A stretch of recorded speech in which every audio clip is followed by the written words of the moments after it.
figures the phone call I was waiting for comes in right as the show's starting. So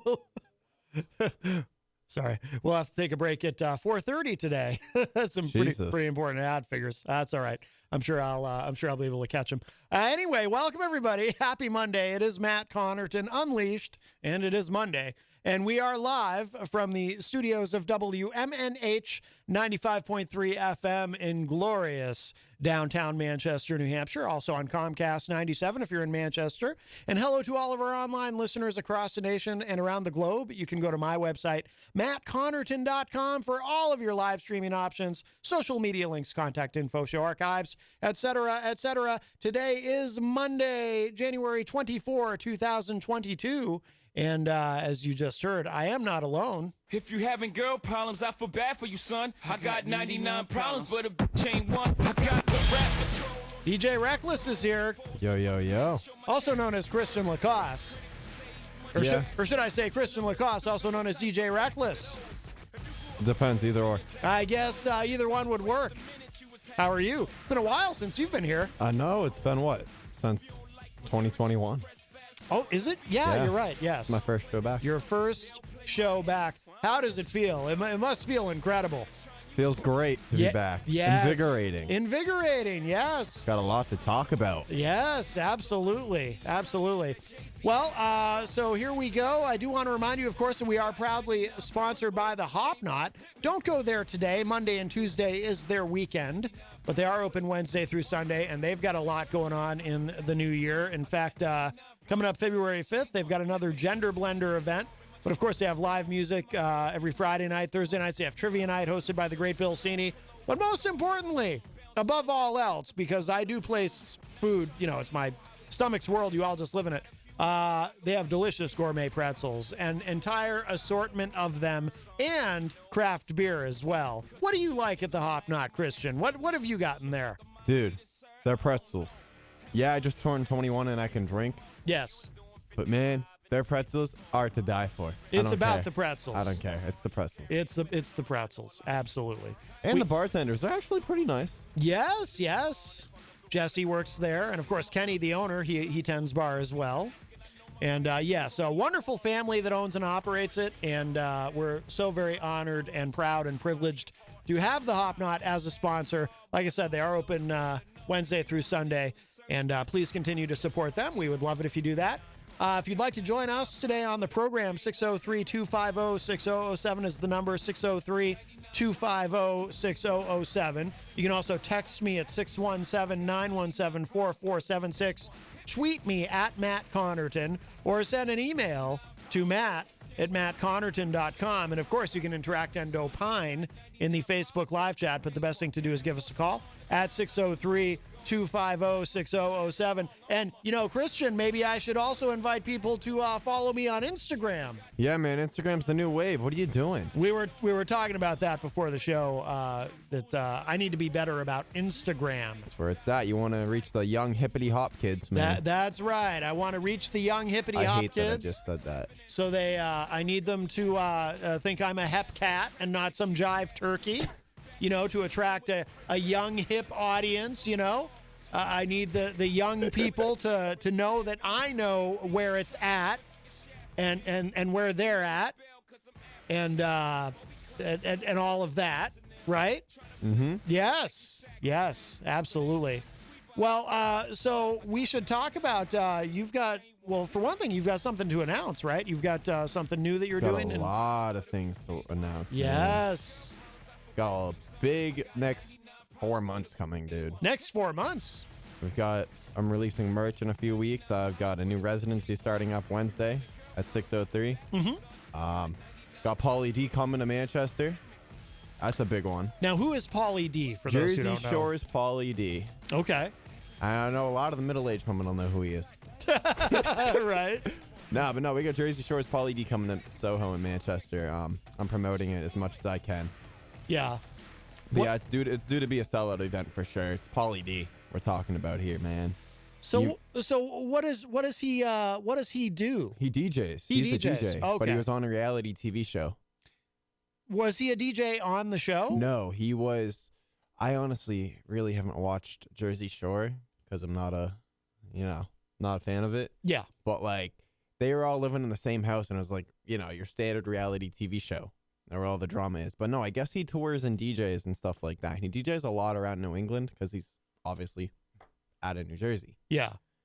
I know he's been down in Mass a few times, but this is his first time up in New Hampshire. Yeah. So it should be fun. So he's going to be where? At Soho in Manchester. Okay. Where I do my college nights. Gotcha. So you're going to be opening for him? No. Or he's opening for you? I'm just promoting. Oh, you're just promoting. Yeah, no, I'm not gotcha. DJing at Soho anymore. Oh, I see. It's hard to keep track of all of this. You young people today, you're movers and shakers. I can't keep track of it all. So now where's the residency? The residency is at 603 right up the street from here, actually. I'm doing a ladies' night there on Wednesdays now. We should explain to people what a residency is for those who don't know. It's a gig every week for a DJ. Yeah.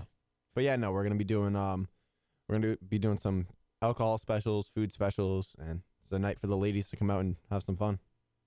Now, in terms of your DJing, how long have you been doing it now? I think, dude, maybe couple years or a year and a half? Year. It's been a year. It's only been a year. It's only been a year. Wow. I know, it's crazy, dude. It's been a very long year for that in that case, dude. Well, so you've gone at this really full tilt. You really once you decided you wanted to do this, you really dove into it. Yep, 100%. And I would say it's paid off. Elaborate on payoff because well, just I mean in terms of establishing yourself in the area and people knowing what you do, and it's not something you just kind of waded into a little bit at a time. Like you really, when you committed to this, because you've done a lot of different kinds of things and you've got various interests, and which is good, and they kind of all connect. Oh yeah. Creatively. But when you decided this is something that you've really taken seriously, and you decided to kind of dive into the deep end of the pool, I would say. It has been my life since probably May. Yeah. I started out as a photographer in the nightlife scene. And when I watched DJs and I listened closely and I listened to what they were doing, and I was like, I want to do that. That's literally what I want to do with my life. Yeah. And I threw myself into it head first. Yeah. There has been times, obviously, when it's been exhausting, and it's been you're going out every night, Wednesday through Saturday DJing, and then you're going to work at 9 a.m. when you get home at 5 a.m. Yep. Or, for example, last Wednesday, I didn't sleep. I had a gig till 1 a.m. Yeah. Didn't leave till 3 because I was hanging out with people and talking, and had work at 7 a.m.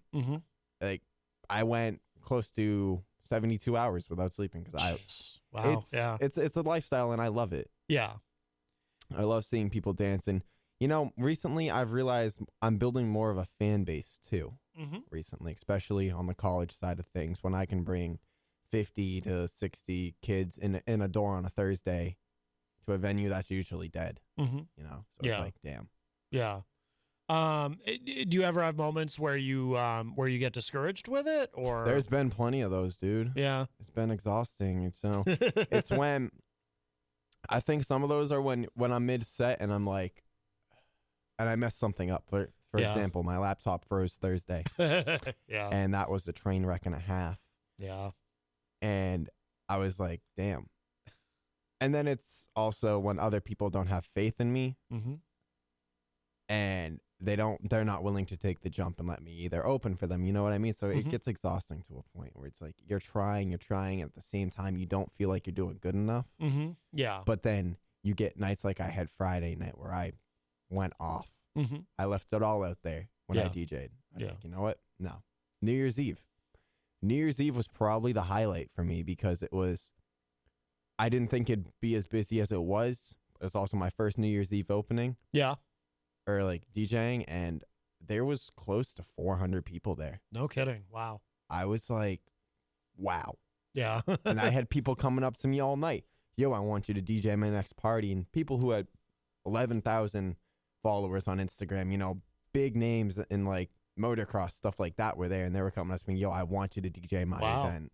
Wow. I'm like, yo, hit me up. Let's get something in the works because I just want to have fun with it. Yeah, yeah.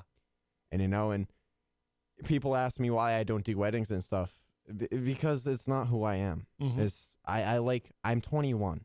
I like to party. I like to have fun. I like to, Yeah. I don't like to party. I like to bring the party. Right. There's been times where I haven't been booked on a Thursday and I go out to party with my friends and I'm like, I'm lost. What do I do? Right. Am I supposed to dance? Because that's not happening. No. You don't dance? No. Oh. I look like one of those floating tubes out front of a car dealership when I dance. Right.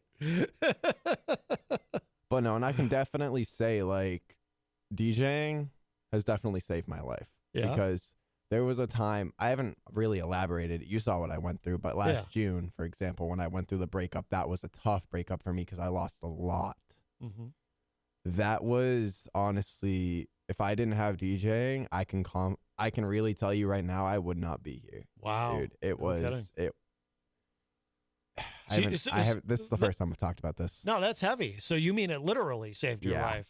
Wow. And which brings me back to music has always been part of my life. Mm-hmm. So that's why, like, when I got into DJing, everything came together. Everything I've worked on for years now. Yeah. From graphic design to designing my flyers to, producing music with people and stuff like that. In high school, which I'm also getting back into, is producing my own tracks. I've produced a few tracks I've played and they've hit.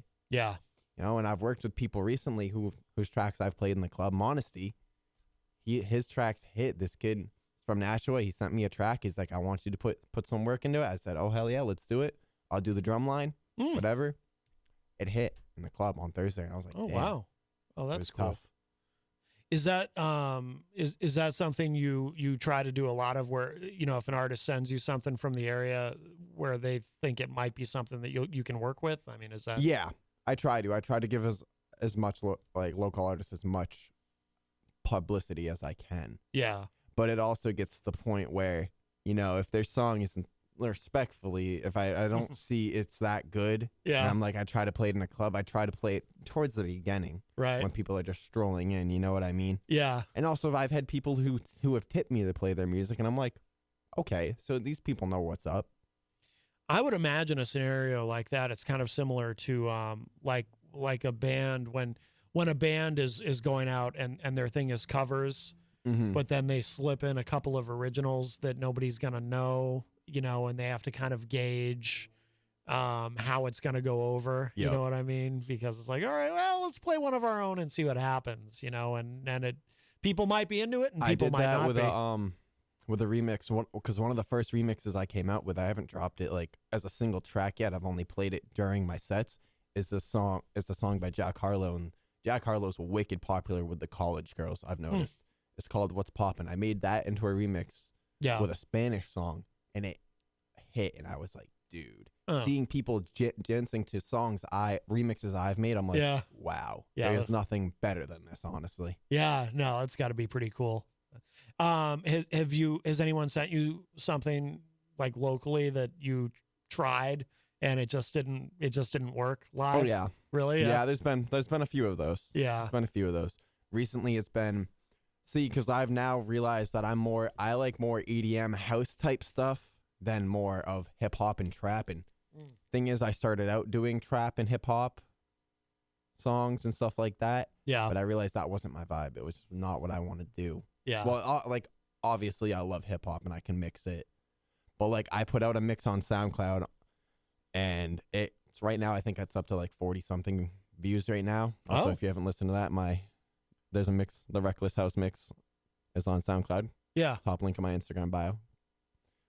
But no, and there's been a few times where that's happened. Daniel Rodriguez is in the Facebook live chat and says, my boy. Is that DJ Reckless, my son? That's my boy. Shout out to T-Mobile. Shout out to Danny. Oh, because he seems to be indicating that you're his boy, because he said he's your son. No. You're his son. No. This is very confusing. Oh, is this like when rappers call each other cousin or nephew? No. We have Danny's my new manager at T-Mobile. And we have an inside joke. I'm his son, apparently. I understand. Shout out to Danny though for carrying me the past few months. the past few weeks, teaching me how to sell. Oh, well, very good. Very good. Well, that's something you're good at, obviously. I try. I dabble in it. You have the right personality for that. So so you've got, so tell us again. So you've got the residency is Wednesdays at 6:03. Yes, sir. And then and what else? Right now I have Thursdays at Soho. Thursdays at Soho. Okay. For now. Fridays I'm at 6:03 again with Sean White. And then Saturdays right now I have open. So if anybody's listening and wants to book me for a Saturday, get in quick because I'm trying to have everything lined up by St. Patrick's Day. Now, who is Sean White? Is he a local guy? Sean White is a local DJ. He's produced his own tracks too. He's worked at Peak Hour Radio a few times. He's been very instrumental in teaching me how to DJ and teaching me how to mix and letting me watch him and letting me open for him. Oh, okay. I think he actually gave me my 15 seconds of fame once where my buddy Jeremy had just flown up from Tampa, walked in, and I was like, yo, I haven't seen Jeremy in a long time. Yeah. Backstory on me and Jeremy was I was his photographer while he was DJing up here, and then he moved down to Tampa, which led to me getting into DJing. And he hadn't seen me live yet. Mm-hmm. So what I did was I looked at Sean and I go, can you let me mix? It's about 11:30 at night. And obviously when he said yes, my heart dropped to the floor because I was like, yo, there's about 300 people in here. If I mess up, this is going to be terrible. Yeah. But I was like, I need to show this kid what I can do. And he let me play in front of 400 people. And I was like, damn, I'm here. What's up? Yeah. And that was just led to me and Sean having a relationship or a friendship where it's like, yo, I'll be there Friday. Yeah. Don't worry. No, that's cool. I get the impression in DJing that mentoring or having a mentor is really important. It is. But then you have those people who are just egotistical and they're like, no. Because they're scared that someone's going to outwork them. Yeah. That's never been my goal, is to outwork another DJ, you know? Yeah. You got to have a symbiotic relationship, essentially, where you guys feed off each other. And that's a lot of DJs, too, but there is some. For example, I was promoting this DJ's event a while back, and I asked him, I go, in return, can you teach me how to use CDJs, or which is a different controller? His response is, I don't have the time for that, blah, blah, blah. I'm like, well, then I don't have the time to promote your event, you know? If you can't give me something in return, when I'm not even asking for a monetary value here. Yeah. I'm asking for you to help me. Right. You know? Right. Which obviously I did bring people to his event because it's an 18+ event. And a lot of times I've noticed a lot of my, I want to call it a fan base, but I don't at the same time. A lot of my followers are under 21 right now. Yeah. Which in the long term, I'm thinking would work out. Well, until relatively recently, you were under 21. So, yes, very recently, yeah. We have a call. Hi, welcome to Matt Connarton Unleashed. Who's this? What's up? It is Charles, a.k.a. DJ Chaz. Ah, yes. DJ Chaz back to back with DJ Reckless. Is DJ Chaz one of your mentors there, Reckless? No. Oh, okay. I've never heard him DJ. Sean, you got to send me your. I mean, Sean. Chaz I can't talk. What's going on, Charles? Not much. Well, I want to basically say, as I am listening to DJ Reckless go ahead and go into the ins and outs of the ones and twos. Yes. Is that when you play in a club, bar, wedding, whatever, 99% of the people that are dancing don't give a crap about your mixing abilities, your scratching abilities, nothing. Damn, come from now, my neck. If you want to impress other DJs, yeah, go ahead and scratch and mix and fire up the horns and play all types of effects. But the people that are dancing, they don't care. No, they don't care. You're now, right. The one thing the one thing that I will tell you is they do care about the type of music. And that's where the read the crowd is almost always has to be on point if you want to be successful. You can be the worst scratcher, mixer, blender, whatever you want to call it. But as long as you're playing the right tunes and you got a packed crowd and they're drinking, owner don't care. Yeah, you've got to build the vibe. Care at all. Yeah, I mean that's something you've talked about, Christian. Is the the style of music for the crowd, and also it has to be something that you're into. Yeah, I mean, the way I look at it is, I want to play to the crowd too, but I also want to impress people because you don't know who's gonna be there. Right. I've had people from down in Boston that DJ come up to and walk in and hear me DJ and then come up to me and be like, "Yo, you're pretty good." But then, you have those people that are just there to dance and drink, and they don't care what you play. Yep. Yeah. Like hell, I've walked. That's impressive.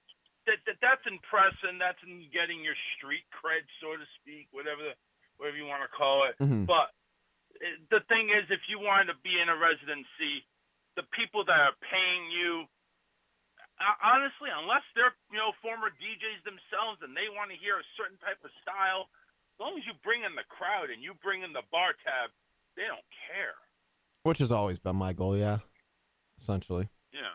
So I mean, if you want to go ahead and you want to play to a radio station and they're looking for expert DJs that have done this a while and they have a specific type of mix or a specific scratch or whatever the case may be, okay, fine. Then because obviously you don't see a crowd there, you're playing on the radio.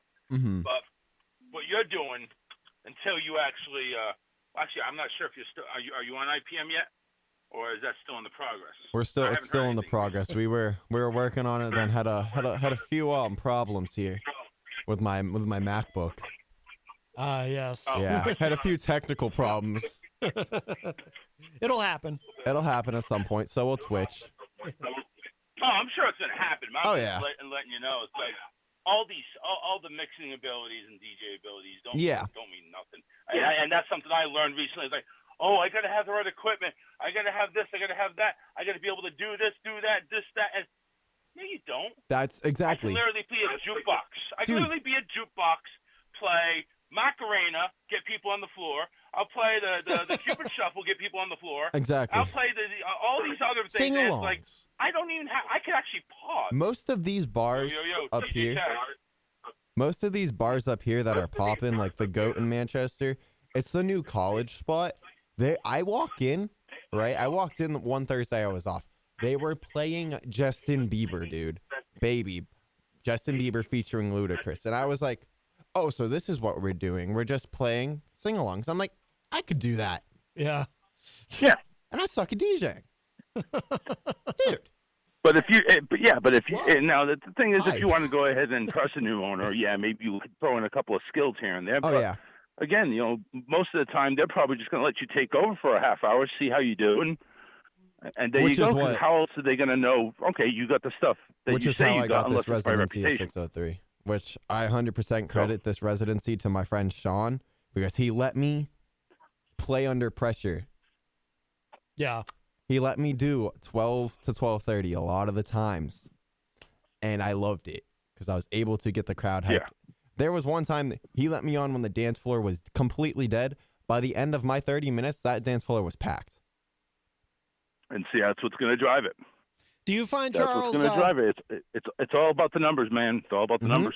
I was saying earlier, Charles, I don't know if you heard what I was saying to Christian about mentoring. It seems like that. I get the impression that that's really important is to have a mentor when you're doing this. I mean, did you have a mentor when you got into DJing? No. See, the thing is, I actually saw people. I actually got into the wedding end of it first before I got into the club end. Oh, okay. So I got into the wedding end by virtue of a company, and they basically say, all right, this is how you DJ. They gave me like a crash course on it, like an hour crash course on it. Oh. And then it's like, then I started doing, weddings, and at first I, completely stunk up the joint. But it's like I learned, and I upgraded my equipment. Because at that point, you do need equipment. You do need some good stuff. Yeah. Yeah. But then I play in some bars and clubs, and it's like, they usually have their own turntables on there, or their midis now, and stuff Actually, like that. Now, so it's like, recently, I've noticed again, not a lot of places do. Not a lot of places have turntables of their own. You always bring yours, which sucks for me because I'm still on a beginner controller that I bought for $250 from Guitar Center, and I can't get another one because everything's back ordered. Yeah. It's the one problem I've run into. Like, I want a controller that's club standard. I can't find one. Yeah. They're all back ordered. And if I'm not going to get one unless I want to drive out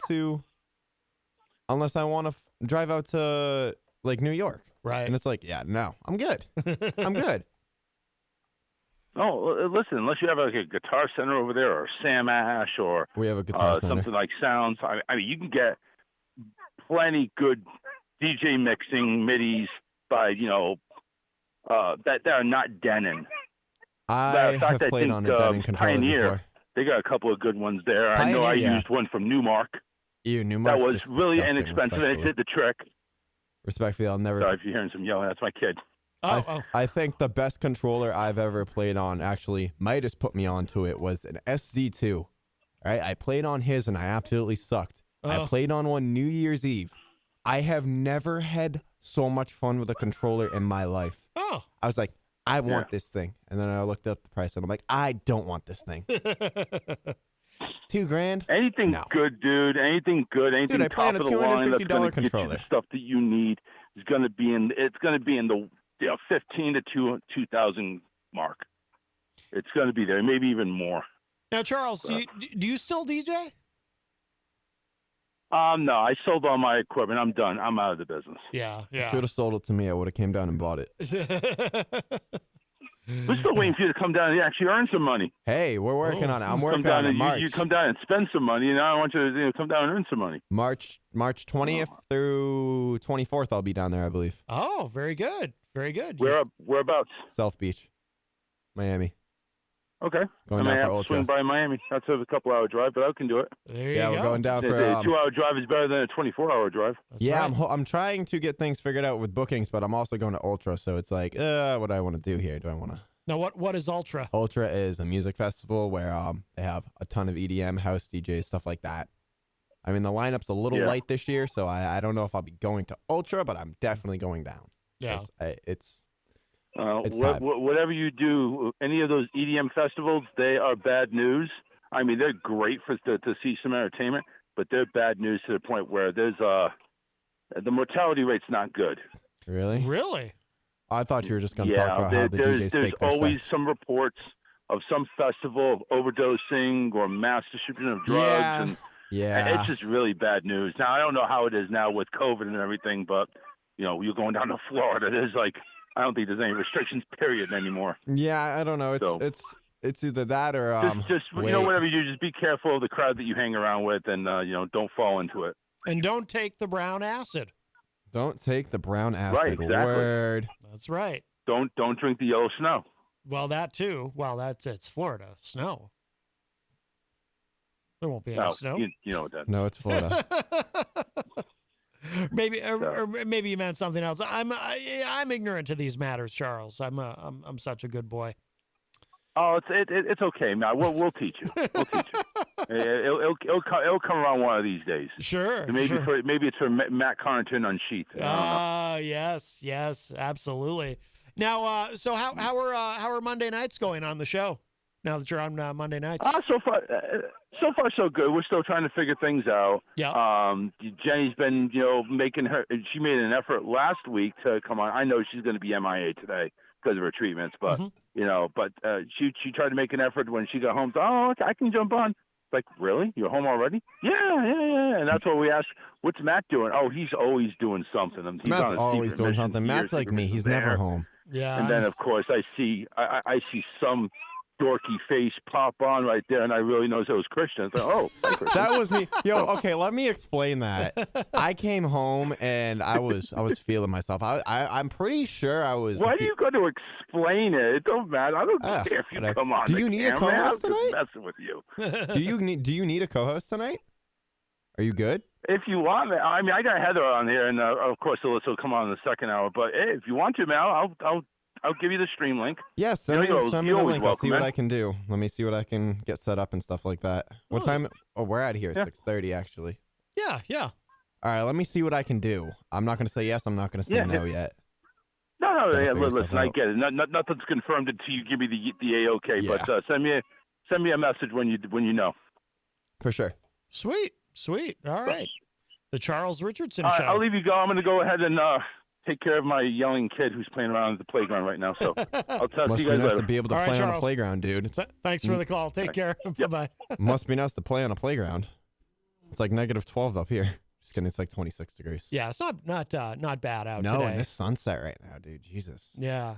I know y'all can't see it if you're on the radio, but damn, I can. Well, I think what we're going to do is we're going to take a break. It's early. We usually wait until the top of the hour, but I need to call this. I need to return a phone call because it has to do with my father. And, if you're a regular listener, he was in the hospital recently. Well, he actually still is. He's probably, as far as I know, getting out tomorrow. But I have right as we were getting on the air, my phone was ringing. So I need to return this call. So we're going to play a little something, take an early break, show some love to our sponsors, and then we will be right back. DJ Reckless is here, and don't go anywhere. There is plenty more to come. I'm going to go ahead and play this.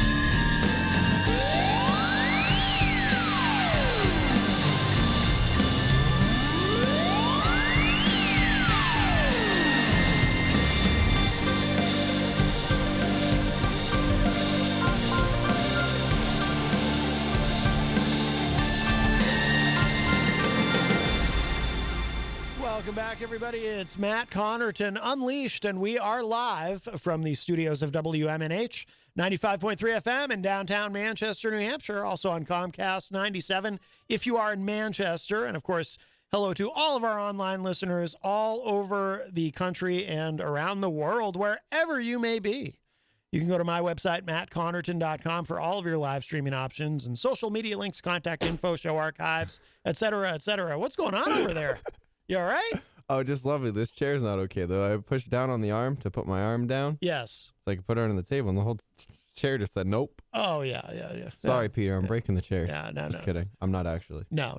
I don't break stuff. No. Unlike some people. Right. Yes. Well, we don't discuss that individual anymore. Nope.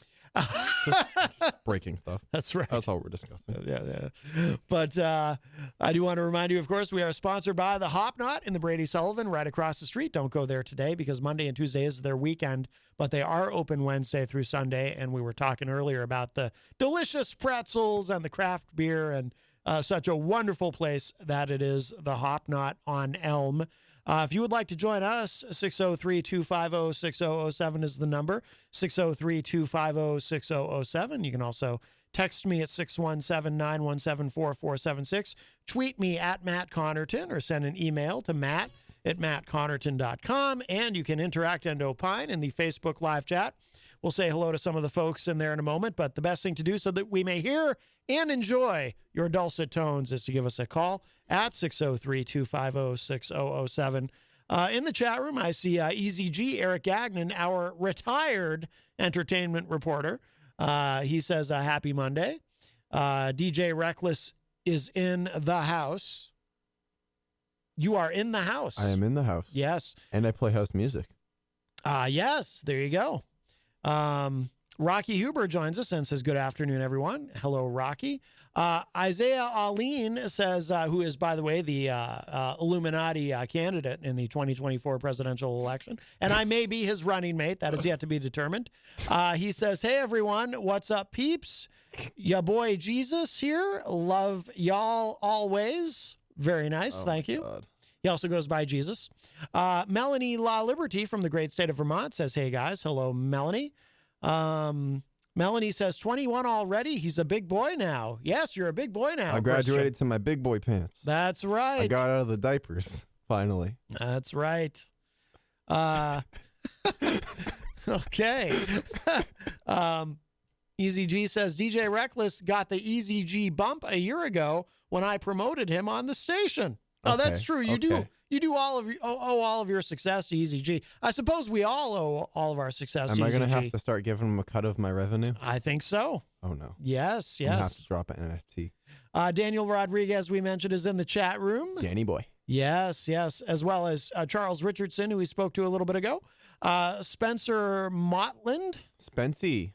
Says, it's DJ Reckless. Oh, no, it's DJ Reckles. Oh, is that what he's saying? Yeah, everyone confuses my name. That's what he calls you, DJ Reckles? Yeah. Oh, okay. He also works at T-Mobile. I call him the floating car dealership too when he dances. Why is that? Because he also dances like a floating car dealership. Oh, you mean like the what do they call it? One of those things that just go back and forth. Yeah. Wow. Yes, and he's impressed with your vernacular, apparently. Thanks. Your use of big words. I try. Shauna Bergeron is in the chat room. Hello, Shauna. What's up? Let's see. Oh, Mike Pelopita also joins us. Mike from one of our great sponsors at WMNH Queen City Cabinetry in the historic Sunbeam Mall. Hello, Mike. Shauna says, you don't, I'll say poop for FM on Justin Bieber, Christian. Hey. Apparently Shauna's a I'm Justin Bieber fan. I'm not. He's a good musician. I'm not taking anything, but when I walk into a club and they're playing something from 2008 and I'm like, and all the college girls are screaming, I'm like, oh boy. Mm-hmm. Here we go. Mm-hmm. Jersey Shore Live, college edition. Wayne Noel joins us from the great state of Michigan. Hello, Wayne. And Jenny has joined us in the chat room and says, shalom, peeps. Shalom, Jenny. So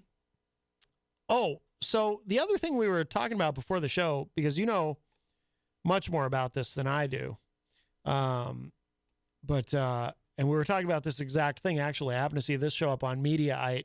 Hate watch some YouTubers make $23 million in 10 minutes selling NFTs. Yes, sir, dude. There's people who still don't know what NFTs are. I know it stands for non-fungible token. Mm-hmm. But are you able to explain? Because what I've noticed to the best of my ability after dropping $2,000 on one. It's interesting to me. I've noticed it. Even people who are really into this have a hard time explaining what it is exactly. Okay, so an NFT, essentially, it's called a non-fungible token. When you buy one, you essentially own it. You own the rights to it. Sometimes it could be a piece of art.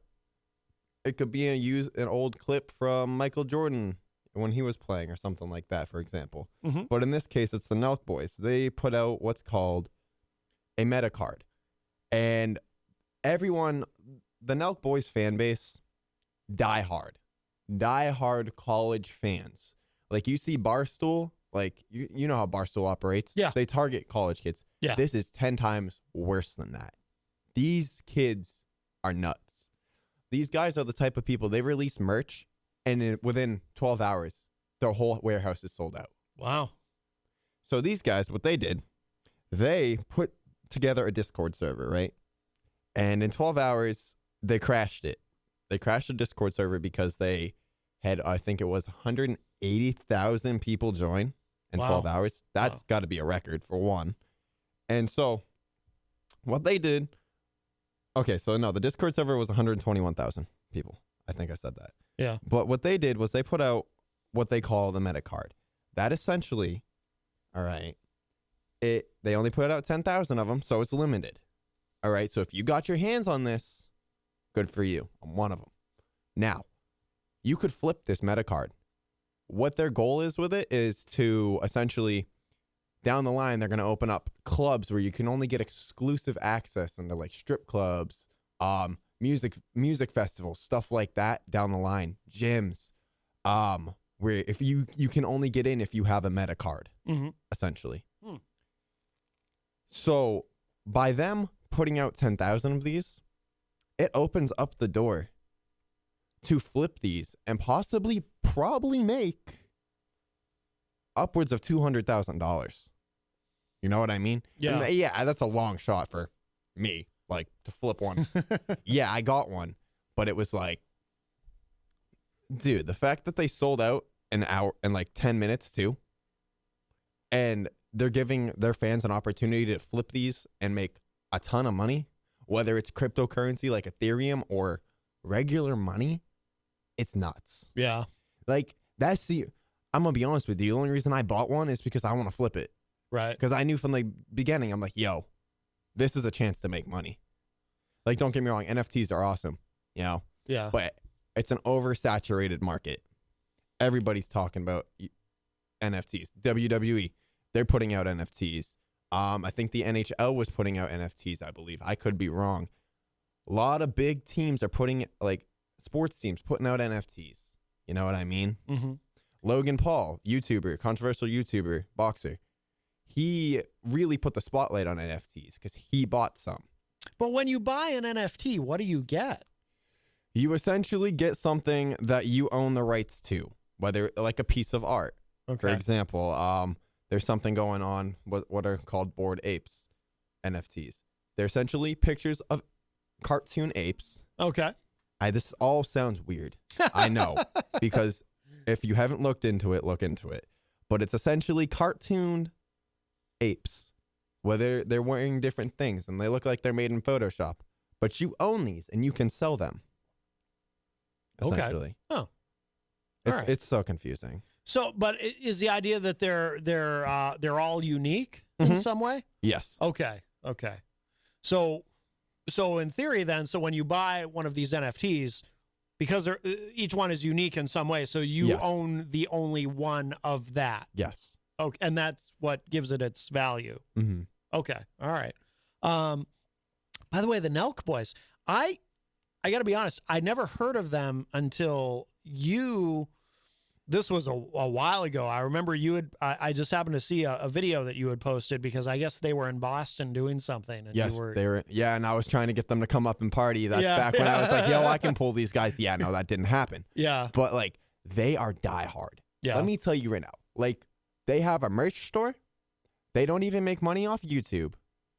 All right. Really? YouTube has banned their monetization. Oh, really? Because of the pranks they do. Really? But, like, they just released what's called Happy Dad 2.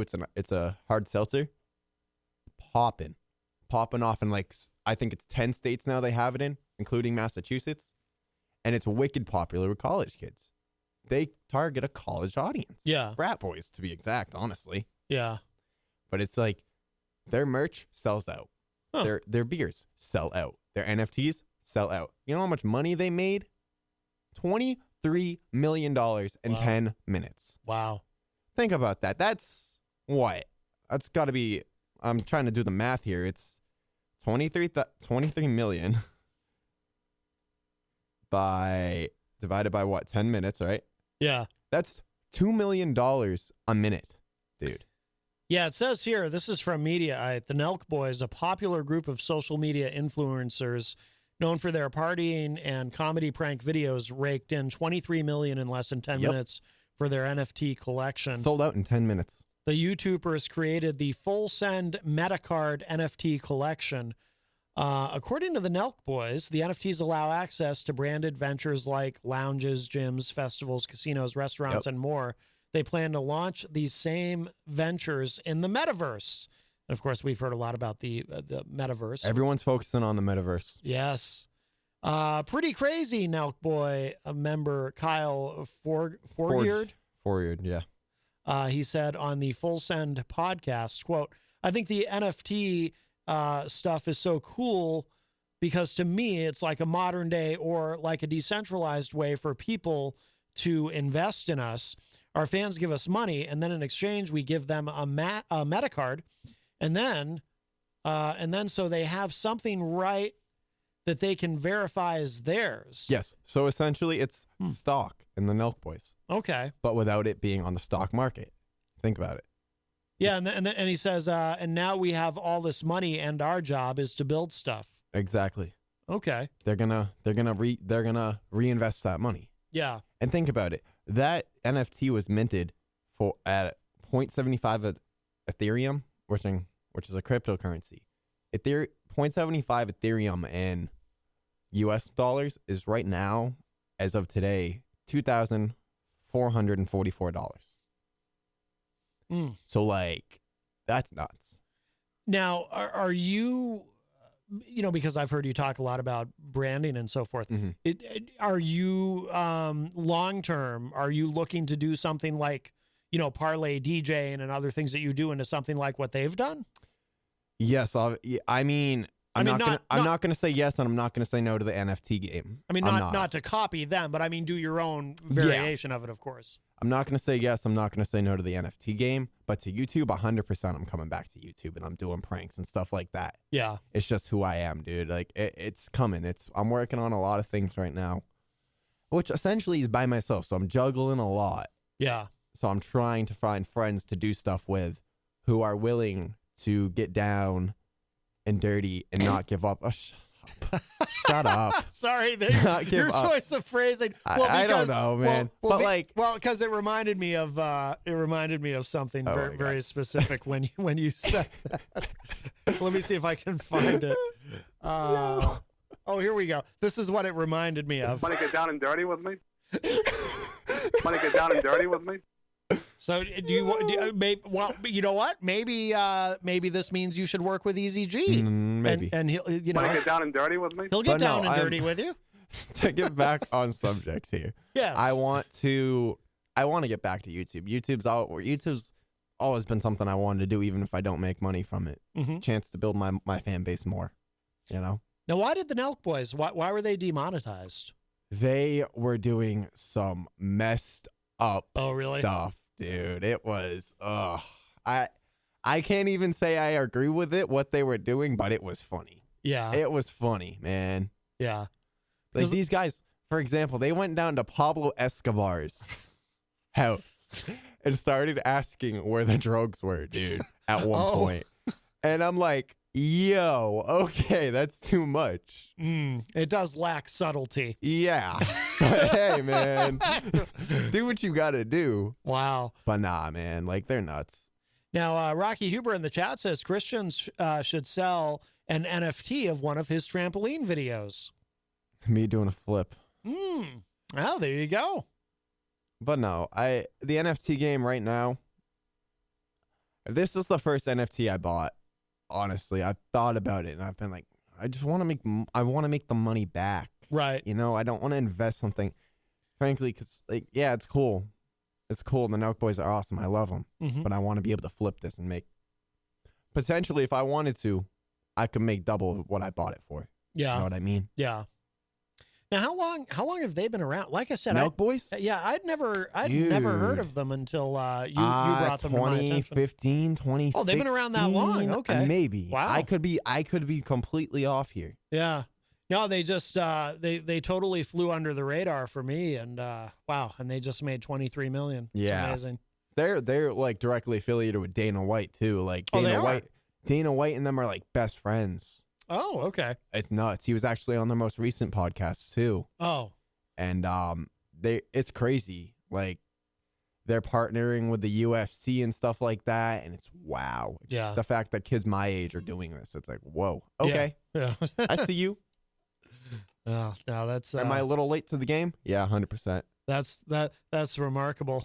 That's remarkable. Well, we are at the top of the hour, so we're going to take our official break because now my dad has left me a message, and because he calls when he knows I'm on the air. He's like, "Hey, son," but he should be getting out of the hospital tomorrow.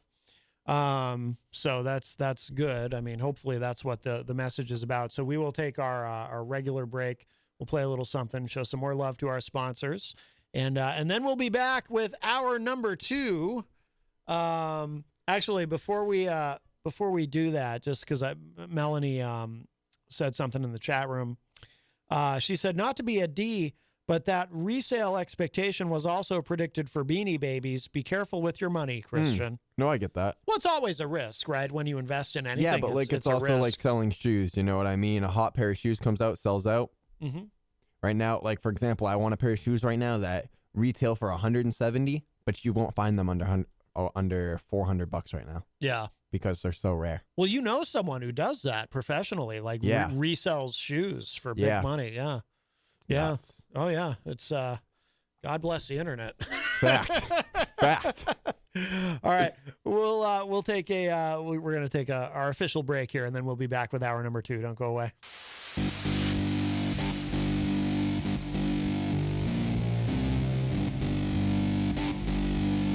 Want to get down and dirty with me?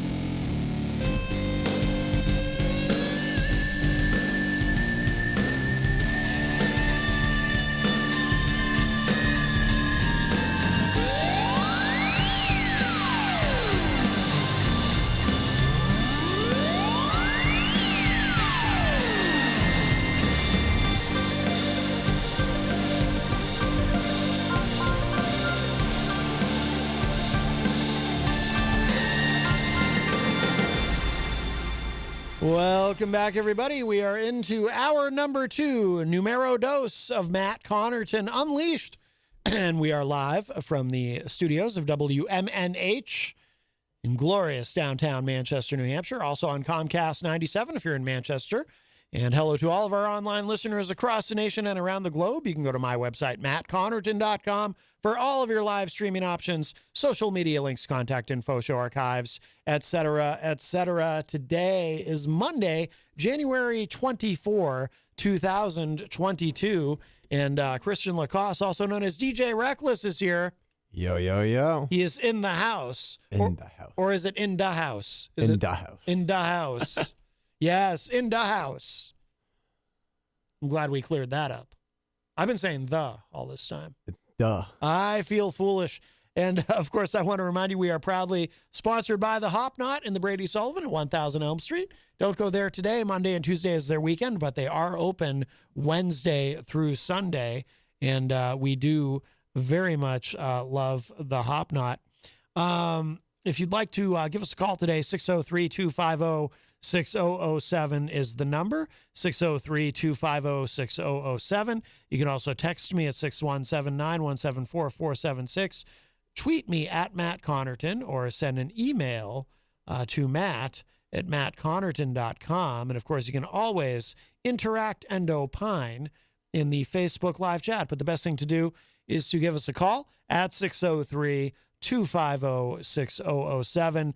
I want to do something fun here that I see to give myself a good hearty chuckle, and hopefully some of you as well, because this situation, the hospital lost my dad's car keys, and apparently getting new keys is just extraordinarily difficult, far more challenging than I would have ever imagined. Fact. And it's kind of trying to deal with it is incrementally ruining my life.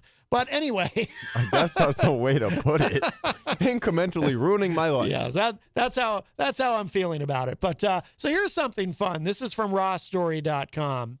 Evangelical Jerry Falwell Jr. took testosterone supplements in bid to win wife back from the pool boy, according to a report. And no, in case anyone's unclear, this is not from The Onion or one of those other satirical sites. This is 100% legitimate, and that's what makes it so fun. Former Liberty University president Jerry Falwell Jr. began taking testosterone supplements in an effort to win back his wife from the Miami pool boy with whom she had been having an affair, according to a new report. This was one of the many revelations after the Falwells sat down with Gabriel Sherman for a Vanity Fair interview at their 500-acre Lynchburg farm. That's one of the things Jesus talked about in the Bible, by the way, is make sure you have a big farm. That's how you, because, then you can grow food to feed to poor people, which I'm sure is what they do. So Sherman recounted, quote, a former Miami pool boy named Giancarlo Granda, Giancarlo, that's quite a name. I mean, you almost, I would say, Christian, just based on the name alone, you almost can't blame her. Mm-mm. I mean, that's quite a name. Especially that pool boy was real cute, though. Yeah. Oh, yeah. I always knew they were into him. That's how the movies work. Giancarlo Granda claimed he had a nearly 7-year affair with Falwell's wife, Becky, and that Falwell often liked to watch them Granda, I'm not even reading the entire sentence that's here. Don't blame me. Granda, he's a man of God. You know, he's got a lot of stress and pressure on him, and this was how he would relax. Apparently, I'm assuming. I mean, that's not in the article. That's me editorializing. Granda went on a national media tour. He gave interviews to ABC, CNN, Reuters, Politico, and the Washington Post, and said the Falwells began grooming him when he was 20 and bought his silence with luxury vacations. Bet you they did. Rides on Liberty's private jet and an ownership stake managing a Miami Beach hostel. To bolster his claims, I'm actually going to refer to him as his first name because I like it so much. To bolster his claims, Giancarlo released screenshots of FaceTime calls and text conversations with Becky. I bet you him and Becky had some fun. Well, there's an example of one of the messages here, which I'm not going to read on the air. But yes, Falwell released a statement that acknowledged Becky and Granda's relationship, but he vehemently denied watching. Instead, Falwell said he was the real victim of a fatal attraction type extortion plot after Giancarlo demanded $2 million to keep the affair secret, unquote. I would too. Yes. The Falwells recounted how Becky Falwell and Giancarlo grew closer in 2012. Quote, they swapped love songs over text. Becky and Giancarlo sent her Little Things by One Direction and Sideways by Citizen Cope. Good old One Direction is how you win all the ladies. Well, yeah, I wouldn't know, but apparently if you're Giancarlo, it's a good way to go. It's too bad that Falwell hadn't thought of that himself, or he wouldn't have needed to take those testosterone pills. Quote, around this time, she started signing her texts to Giancarlo, quote, I love you. When Giancarlo called, Becky snuck off to talk. Her unexplained absences became a running joke in the Falwell family. Her kids printed T-shirts that read, where's Becky? Oh, my God. Dude, this is, yo. That's the least salacious detail, and yet somehow the most confounding at the same time. The couple went into business with Wow. Well, it sounds like they were all in business. The couple went into business with Giancarlo after Becky says she informed her husband of the affair. Because now, Christian, you're a young man. You might not know this yet, but that's what happens when many men, I've never been married myself, but I've been in a relationship or two. And, you know, if I find out I'm being cheated on, my first question is, well, maybe the three of us can enter into a business arrangement together. I mean, it's just the obvious thing, exactly. Right? Yes. Hi, welcome to Matt Connarton Unleashed. Who's this? I know I'm doing the cardinal sin of calling into a talk show twice in the same day, but I don't mind. I couldn't resist. Yes. Apparently, he's not following the 11th commandment. Thou shalt not go soft. Right. Well, there are pills for that. I mean, you've got to go ahead and make sure that the commandment number 12, thou shalt please woman. Mm-hmm. Well, he's doing his best. He's doing his best for his wife and for the Lord. So I think that's that's great. He needs to pray for some Viagra. I think that's what he needs to. Well, perhaps. But, I mean, it just seems like all the Falwells are just dirty. Yeah. And doesn't that, because it wasn't like, you know, the other Falwell was like, you know, mixed up with Hustler and stuff like that and all that. Exciting. I mean, wasn't that a story or something? Or am I missing it? Well, if I'm not mistaken, isn't Jerry Falwell Jr.'s dad, Jerry Falwell, wasn't he actually a cousin? Isn't he a cousin of? I mean, I don't know all the logistics of it, but as soon as I hear Falwell, I start laughing. Yeah. You know it's gonna be something not particularly Christian sounding, coming from these great on top of that, evangelicals. If you're really a Christian, well, no, you know, I can't throw religion into this. So I'm just saying, as somebody that follows that type of rule, Isn't that called cheating, adultery? How about something like we that? need to break it off. I'm not talking about the physical parts. I'm talking about we need to break off this marriage. What are you still doing with her? Isn't that one of the 7 deadly sins? In fact, adultery or one of the. I wouldn't know. But he wasn't doing it. It was his wife, so I don't think he really. Well, I guess he does care, but it's like. Yeah, I think you're right. That's one of those. That's one of those sins that you can't unforgive. So you might, if once you do it, you might as well keep doing it. Well, I give him credit though for trying to win her back, because I would just assume that if your significant other is cheating on you with a man with a, let's be honest, a very sexy name like Giancarlo, I mean, that battle is already lost. You don't win your woman or your girlfriend back from a man with a name like Giancarlo. I mean, that's right out of a romance novel. I'm just saying, you're talking about a pool boy in Miami, so it's going to be some Cubano blood going into that woohoo. You know what I'm saying? Let's be a little careful with that. But yes, I said woohoo. We don't need any anatomical terms only, please. But I don't want that either. Okay. Anyway, but yes, I think that the Miami pool boy named Giancarlo is probably a tough act to follow. But God bless him for trying. Literally, in this case. God bless him. And God bless that marriage. If they do stay married, I don't know why. I don't know why you'd want to do that. It's like, listen, I'm not saying I have a trophy wife or anything, but if my wife ever did that, I'm thinking, adios. How could you trust somebody after they broke the sacred vow of marriage? Yes. How could you, and that's a serious note. How can you do that? No, that's something I've always kind of marveled at when I see couples actually try that, when a married couple, when a spouse has been. I'm just gonna stay quiet on this. Well, when a spouse has been unfaithful, it's like that's kind of, isn't it sort of roll the credits at that point? I mean, you'd be surprised. That's pretty much it. It's the end of the story. There's no happy ending on that one. And I didn't mean that by saying that. I'm just saying there's no good ending on this movie when that happens. But it's also though too. I mean, and I almost feel badly asking you this, Charles, because I know you're a married man. But have you ever looked at the statistics on marital infidelity? It's for real. Like, Christian's laughing, but dude, I'm telling you, it's shocking. I'm just not gonna say anything because look at those numbers. Then look at my body type and my face, and those numbers increase.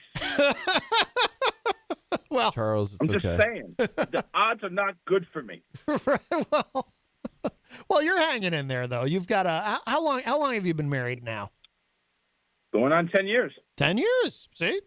Yep. There you go. So but yeah, I've been hanging in there like a murder victim on a noose. I've been hanging in there, all right. Oh. I thought you were going to say like a Miami pool boy named Giancarlo. No, I'm not hanging like that. Well, he was in there for a while. Right. To get my flow. Mm-hmm. Well, all right, Charles. I'd give I'm sure if there was a pool boy that was probably strapping like this kid sounds, I can't say that. He could be a big fat guy. I don't know. I doubt it. With a name like Giancarlo, no. I don't think so. He's probably some buff Spanish kid, man. I'm sure he's looking straight from Spain. I'm telling you, he's probably built in all the right ways. Well, you know what I mean? So I'm sure. I'm sure he gave quite a yes, quite an effect. Right. Moving on. I am nervous calling your show now talking about this stuff. Well, I don't even know if I could make it 2 hours on the regular. We have to have some boring topics when I come up there. Yeah. Well, it is afternoon drive FM radio, so we have to be. We don't, as I like to say, we don't work blue.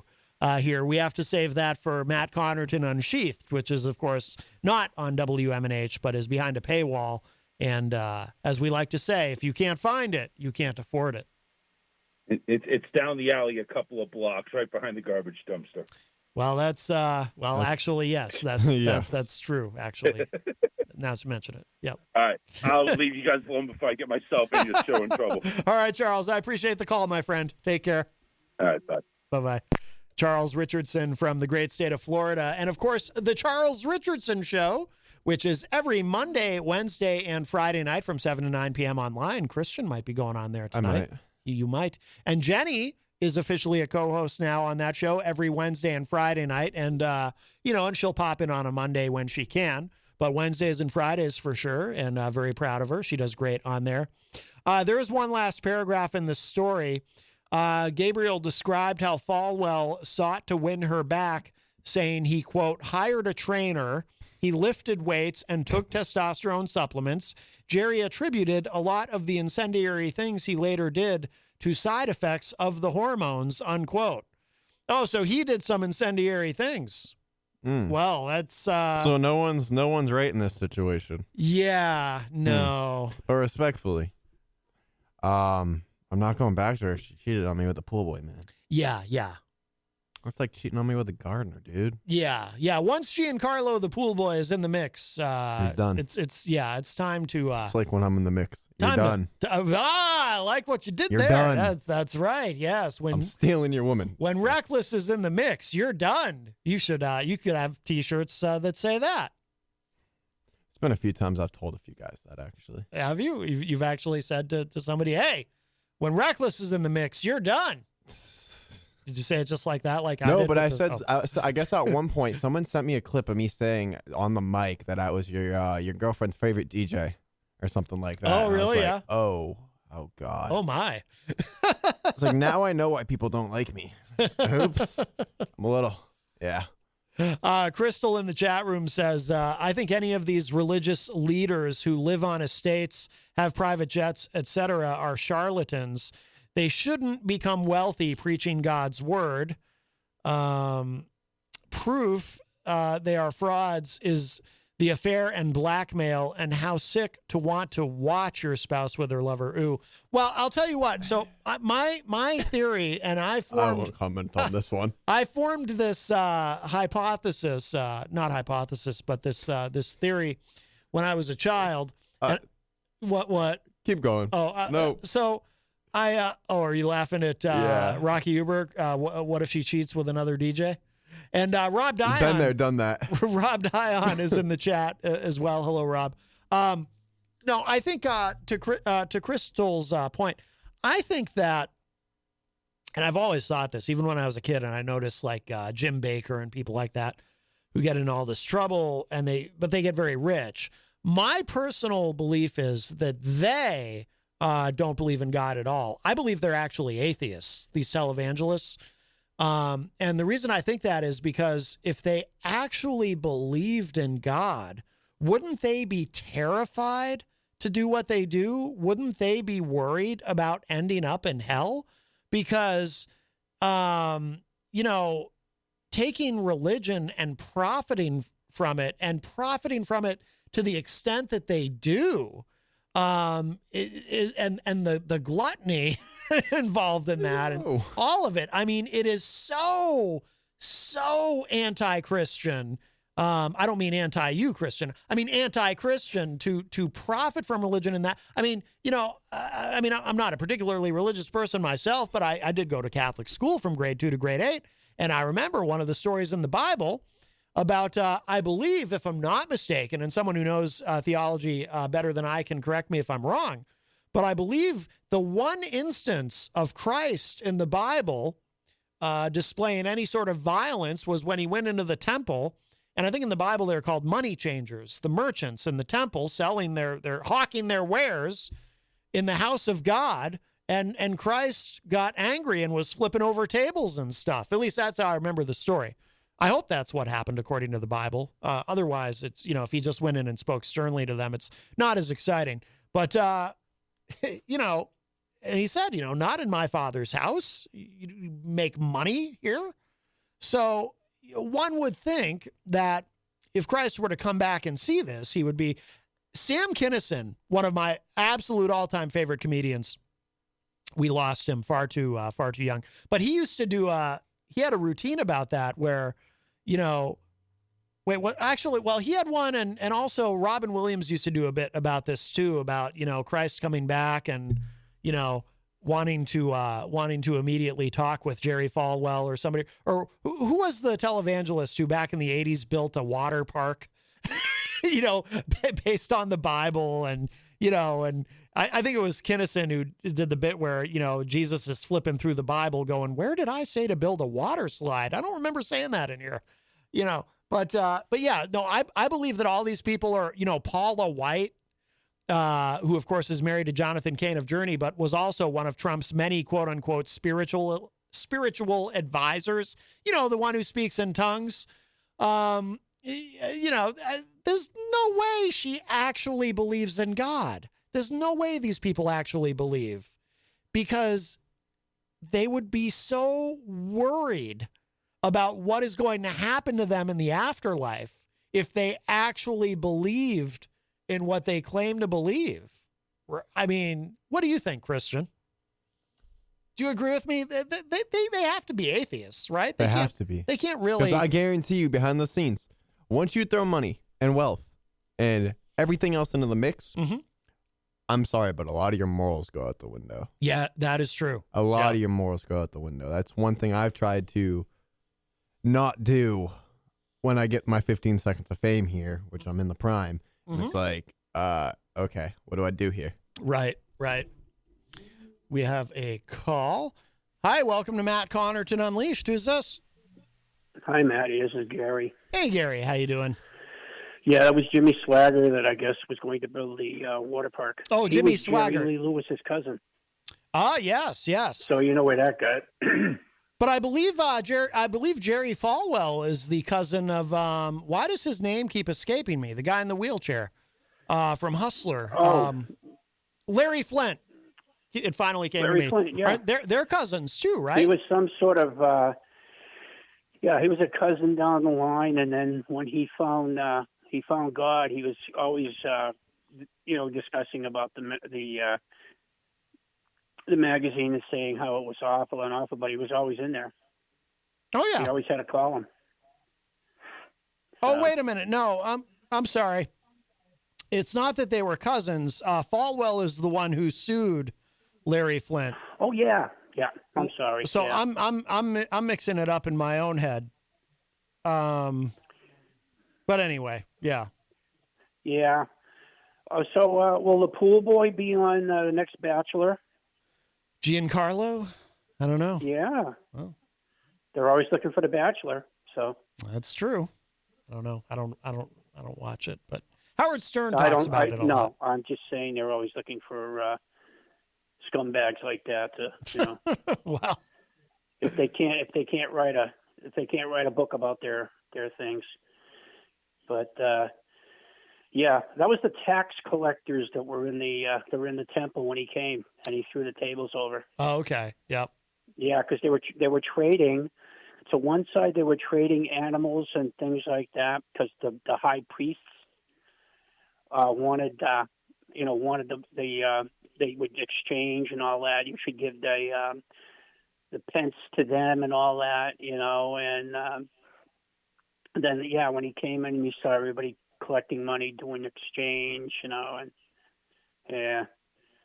but Farwell, I used to love watching Jim Baker though, and Tammy Faye when she cried. Oh, they were such lovely country singers, and then when he cried and said what he did, and broke my heart, to see him. Yeah. Bless his little heart, Yeah. Yeah. But yeah, that I guess that pool must have been something else. She didn't want to. Maybe that was holy water. You didn't want to go in it because they would have burned. That's maybe. No, it was on that beautiful. He had a beautiful land, so Yeah, and everything I read in the Bible that said, Jesus said, build me a nice ranch. Mm-hmm. So when I come back in the future, I will have a horse to ride. Yes, and things like that. I believe that was, I didn't see that in the Bible, and I've read the Bible a couple of times. I've read the Quran. I've read the Torah. I just can't see that in there.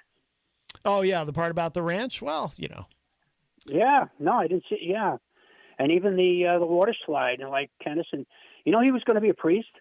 Yeah, Kennison. Yeah, he was a preacher. He was like a street preacher or something. Yeah, theological college, and yeah. Oh yeah, he died too soon. He was one of my favorites. Yeah. No, it was very tragic. They're all the good ones are gone. And we're all well. You're not getting old, but I am. So I am. Matt doesn't age. People. I am truly ageless. That is true. Thank you, Christian, for noticing that. So how Jenny do today? Jenny said last she was going to go for her. Yeah, she had her PM there. She had her infusion and all that on her body, and yep, she had her infusion today. So she's at home resting. She is in the chat room, but she's resting. So well, I always think of her because she's a feisty one. You know? Yeah. You can tell she's a feisty one. She's just so smart and such a sweet lady to talk to, and she can put people in their place, which I like. Yes. To hear a woman do. Because these guys are like, well, what do you know? And then she starts, and I'm like, I'm sitting here cheering her on. Come on, Jenny. Come on, Jenny. Yeah. Come on, Jenny. Say some more. And then they shut right up. Oh, I gotta go. Right. Yes, you're thinking of the. So you got a good one there. I told you. Yes. Absolutely. Absolutely. You're like like I said, you're just you're a good man. Well, thank you. I appreciate that, Gary. I really think you are. I think he's pretty cool. You Thank you. Are calm with people and mostly, yeah. And like me when I babble on and on, I'll tell you what, if I ever encounter that Giancarlo, I'm not going to be calm. He's going to steal your lady. Yeah. Mm-hmm. But yeah, them tan boys in Miami. Mm-hmm. That's where it all starts. It's like Florida. Get out, You always see that guy driving his John Deere to go get some drinks with his double shotguns and I don't think his little machine gun on the back of it, so he can go down to the bar or go down to the. I think you got your places mixed up. Yeah. So you hear about those things. So wait. Did you just say they're driving to Miami with their tractors with their John Deeres? In Florida. Oh boy. Yeah. Hey, I got a bad joke for you. There's a new group out of Boston. They're called the Inhaler. So I figured, and if Peter's listening, that's a bad one. He'll go, the group Weezer? Yeah. Yeah. So I figured when they go out on tour, they can bring them with them, and you have the opening act, and then you have Weezer. You have the Inhaler and Weezer. Right. Well, actually, yeah, I know. I know it's very bad. I heard a. Yeah, I heard that's a bad one. It's a sick one, but it's a nice. When you're old and you have time to think of things, especially when it's cold, it goes through your head. I heard a bad joke over the weekend. Why? Do you know why? I got to make sure I get it right though. Do you know why I love jokes about anti-vaxxers? No. Because they never get old. I don't get it. No. It's like jokes that never get old, but anti-vaxxers never get old because they die. You don't get it? Do you know? Oh. Yeah. So yeah. Today you're supposed to say nice things about somebody. I didn't tell it very well. Oh, are you going to say something nice about Christian? You're supposed to say nice things about somebody all day. Oh. So, Christian, keep up the good work, and nice to see you out there doing your entrepreneurial things, and got a good head on your shoulder. Good kid. Thanks. So that's a good thing for you. And Maddie, what else? I can say it all the time. You're just a good man. Thank you. I try. Decent man. And we love music, so we can, Yes. Speaking of music, it's a nice thing to say about you. Well, thank you, Gary. I appreciate it, my friend. You're a good man too. Yeah. We'll let you. And like I always say to Peter, Yeah, his jokes but are. I love Peter too. Yes, absolutely, absolutely. All right, I'm gonna go because I'm babbling here, and you want to clean up, sweep the mice out the door. So. But, send my love to Jenny. Hope there's no mice. Take care of her. Hope there's no mice. You got a good girl there. Absolutely. Okay. Absolutely. All right, Gary. All right, we love you, Gary. Take Thank care. you so much for the call. Bye-bye. I feel bad. I told that joke so poorly. Yeah, that was... My delivery was terrible. Yeah. Let me try it again. You know why I love... No. You don't think I should? No. You already told it once. I know, but... Everyone knows the punchline now. Not necessarily, because you got to remember, people are listening in their cars on the way home. So it might be somebody... Deliver it again. All right, here's the joke. Here's Take the joke. two. You ready? Ready? You know why I love jokes about anti-vaxxers? Why, Matt? They never get old. Knee slapper. Ah! Oh, boy. Yeah, that's right. What line is open for you? 603. Folks, it's only Monday. 603-250-6007. Want to get down and dirty with me? 603-250-6007. You know I'm a star?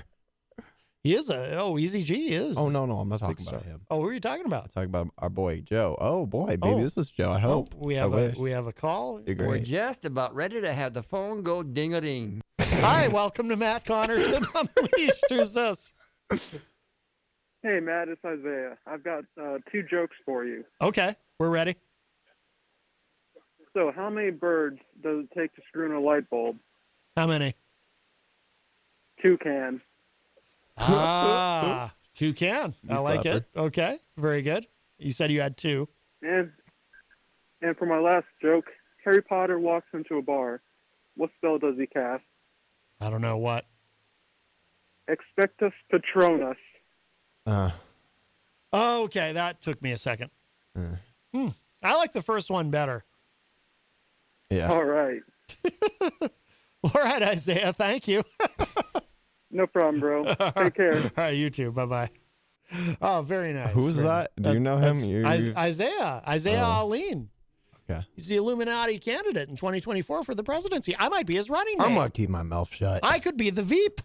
Can you believe that? Can you imagine Don't me as sell the your Veep? soul, Matt. Now, this is good. I needed to laugh today. This whole thing with my dad's keys. Oh, yeah. I think the hospital should make him keys. I agree. I think they should take, someone's discarded organs, and make keys That's out of not them. how it works. Oh, that's not how it works? I didn't know that. Well, I don't know anything about that. I don't know anything about making keys or about what you do with Me neither. someone's organs when they pass, if unless they're an organ donor. This is getting dark. It is. Okay. It is. I feel terribly about that. It's dark outside. Oh, boy. Paulie C is in the chat room. Paulie C, of course, from Retro Spectrum Radio with Paulie C. He says, hi, big fan. Have a great night. So it's like he's saying hello and goodbye all at once. Whoa. In and out. Isaiah is also in the chat room. He says, me being God, tell people hell isn't that bad. It's an education center. I couldn't ever be cruel to make such a scary place. LOL. English, what? If hell is an education center, though, that actually sounds more like purgatory. But purgatory might be strictly a Catholic thing. I'm not sure. Do you know what purgatory is?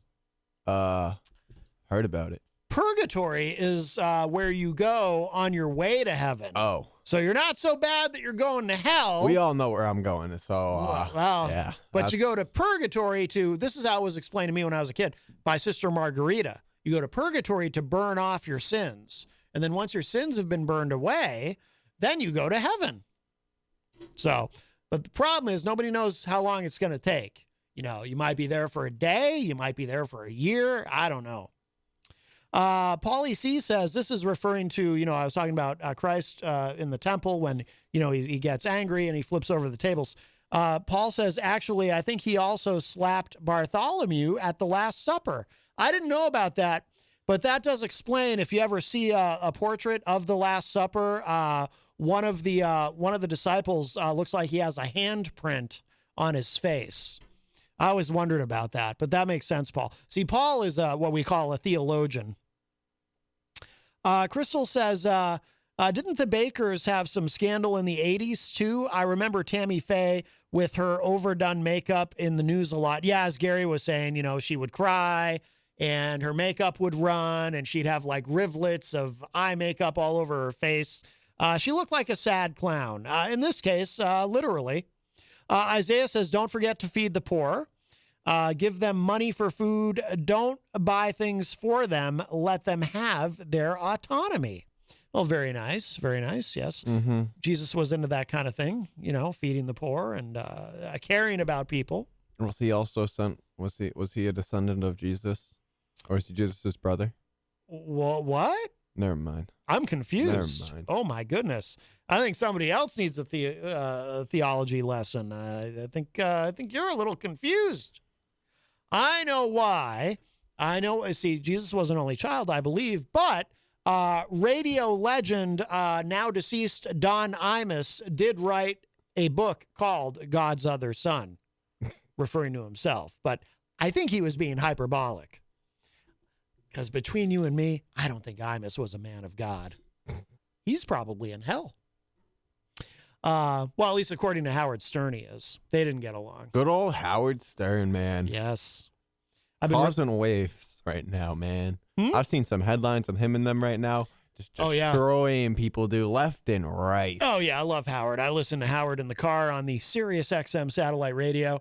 And when I'm not listening to WMNH, obviously. And or the Christian's Reckless House Mix on SoundCloud. Yes, yes. Well, we should. You know what? Before we run out, two things I want to make sure we do before we run out of time. I want to remind people about what you've got coming up for people who are just joining us, because you've got a lot going on. But also, Crystal sent me something. I'm trying to reopen it here. It's an update on Harmony Montgomery. We don't want to forget about this ongoing situation with the missing little girl. Just trying to, oh boy, Facebook is being a little bit difficult with me all of a sudden. Jeez, wow. I'm having trouble with, might be easier to do this on my phone, actually. Sorry, everybody. Here we go. It's, okay. So this is what she sent me. Attorney General John M. Formella, Hillsborough County Attorney. Okay, that's who's providing this statement. So but ultimately this is from law enforcement, this statement. The investigation to date has narrowed the window of Harmony's disappearance to approximately November 28th to December 10th of 2019.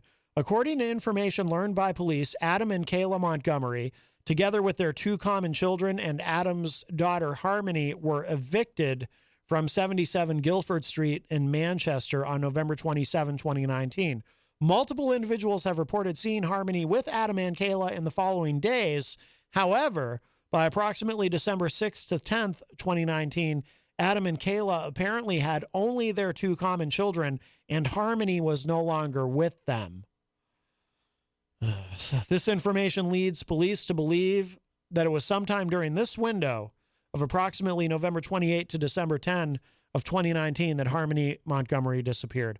Witnesses have reported that during that time, Adam, Kayla, and the children were homeless and living out of cars, possibly in the north end of Manchester. One of the cars was a silver 2010 Chrysler Sebring, and the other was a dark blue 2006 Audi S4. Stock photos of these cars are attached to this release for reference, so you can go online and see what these cars look like in case you might have seen them. The actual condition of the cars in 2019 was worse than depicted in the photos. In addition, the Sebring's rear license plate was askew. Manchester police continue to request that anyone with information please call or text the 24-hour tip line dedicated to Harmony's rescue at 603-203-6060. And I'll repeat that for anyone who's writing it down or typing it in somewhere. 603-203-6060. In particular, anyone who saw or interacted with Adam Montgomery, Kayla Montgomery, or the children during the time frame of approximately November 28 to December 10 of 2019, or who saw either of the vehicles in question during that time.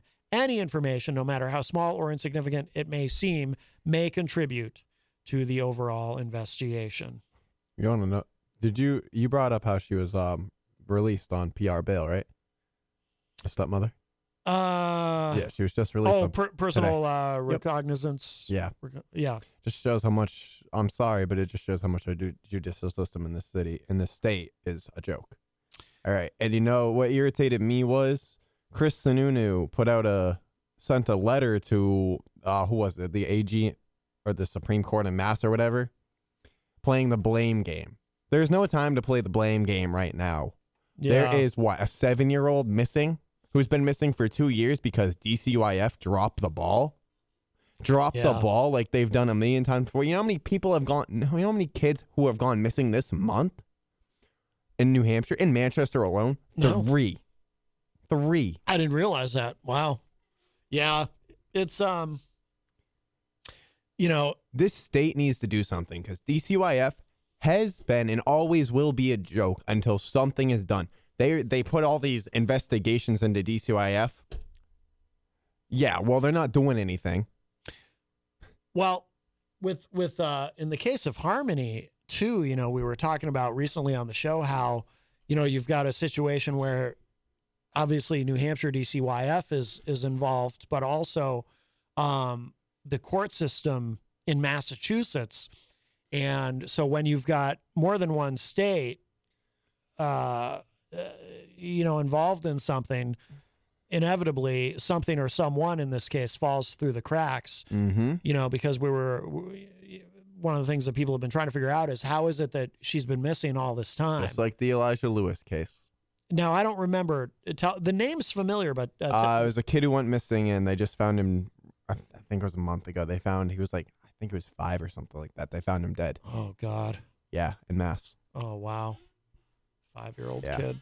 But it's like, for a kid to go missing since 2019, how does that happen? How does no one come forward? Right. I guarantee you all parties involved know what's happening. I bet you the mother does. I bet you the stepmother does. And I bet you the father does. Well, the father, Adam, I believe he's refusing to answer questions, which means he obviously knows something. He's not answering. He's not cooperating. So someone needs to put their foot down, and the fact that they released this woman on PR bail really just like, wow, it just shows how much. I'm sorry, but like it's a joke. It's a joke. This system is a joke. Someone needs to put their foot down and be like, you're not leaving until we get answers. Yeah. You're not going to a rehab until we get answers. Yo, she's like 7? Is she 7? I can't remember. Yeah. There's a 7-year-old missing who's been missing for 2 years. Dude. Yeah. And everyone wants to play the blame game right now and make a flippin' media circus out of it, dude. You know the house that they were searching is right up the street from my work? You know how many helicopters I saw from media outlets? I think in one day I counted about 7. This is ridiculous that nothing has been unearthed or anything's been brought up. And they want to release people. I'm sorry, but what's a license plate going to do now? What's a car going to do now? I know. By the way, Mr. Krabs is in the chat room and insulting you if you're Ain't nobody got time for you either, okay? Because you're just as much as a joke as the judicial system, bro. Oh, boy. Good old Mr. Krabs. Well, we are almost out of time. We'll end on something positive. What have you got coming up? Sorry, I'm a little angry right now. Sorry. Yeah, it's all good. Wednesdays. It's ladies' nights. Righteous anger is good. Yeah. I've been waiting to actually say that for weeks now. Yeah. But no, Wednesday, 603 Bar and Grill, Manchester, New Hampshire. Ladies' nights, got specials for y'all. Out right now is my Reckless House Mix V1 on SoundCloud. Top link in my Instagram bio at DJREKLSS. Go check it out. Go drop a like. Yeah. That's about it right now. Wait, I thought there was something else. There's Pauly D at Soho too, but I'm not DJing that, I don't think. I don't know what's going on. But you're promoting it. I'm promoting it. So if y'all want to go, there's tickets there too. Pauly D from Jersey Shore. Jersey Shore with the fancy hair. Does he still have the same? I mean, I never watched the show, but it was impossible not to see these people on television at some point. Does he kind of have the same vibe that he did then? Is he still trying to ride that train? Oh yeah. Huh. Interesting. But they're still putting out new seasons of Jersey Shore too. Oh, they are? They just put one out beginning of January. I didn't realize that. Yeah. Oh, okay. With him, he's involved. He's still in there. I don't know how. Oh, see, I didn't realize that. Oh, wow. I thought that was dead and gone. They'll ride that show till it dies out. I'll be damned. I remember when Snooki a number of years ago competed at WrestleMania. She was on a team with John Morrison and Trish Stratus. And I don't remember who they competed against, but Snooki's big move during the match was a somersault into a splash in the turnbuckle. Ooh. Yeah, I guess that was the one thing that she was actually able to do. So very good. Hey, it's more than I could do in a wrestling match, I suppose. I'd probably get hurt terribly. All right. Well, we're going to wrap up with that. Oh yeah, Crystal in the chat says yes. Jersey Shore Family Vacation has had several seasons. All right. Yeah. Well, hey, God love them. Fact, man. Mike Pelopita says, have a great night, everyone. Mike, of course, from one of our great sponsors here at WMNH, Queen City Cabinetry. Oh, there was one other thing I did want to mention, too. Congratulations again, of course, to DJ Midas, who just celebrated his 5th anniversary of Late Night Delight here at WMNH. Over the weekend was the big 5-year anniversary show. So congratulations, Midas, and here's to 5 more, my friend. And it's so wonderful that we get to be part of this amazing family together. And my 5-year is coming up on April 4th. It will be 5 years for me here at WMNH. So we're going to wrap up with that. Christian, thank you for coming in today. And we had some fun today, which was good. I needed the distraction. Oh, yeah. I needed the distraction. Things have been and then I'm sorry. I decided to end the show today with a stroke, which is funny because you said before I'm ageless, and here I am having a. No, I'm kidding. I'm not having a stroke. No, we're just hyped up on energy drinks, man. No, yeah. Well, yeah. I'm addicted. That's how me and Matt do shows. But well, that literally is true. That's literally true, yeah. But, I've just been a little distracted and overwhelmed with some stuff. So it's, or I should say I've been overwhelmed with some stuff. So it was nice to have the distraction. Where's Mr. Krabs' comment, man? I can't see it. I still see it. I don't. Oh, really? Maybe have you been blocked from Mr. Krabs? Probably. Trying to hide your... Oh, poor Mr. Krabs. All right. We're out. If you missed if you missed any part of today's show, it'll be up in just a little bit at WMNHradio.org and at my website, mattconnerton.com. And that is it for us for now. We'll talk to y'all a little bit later. Bye, everybody.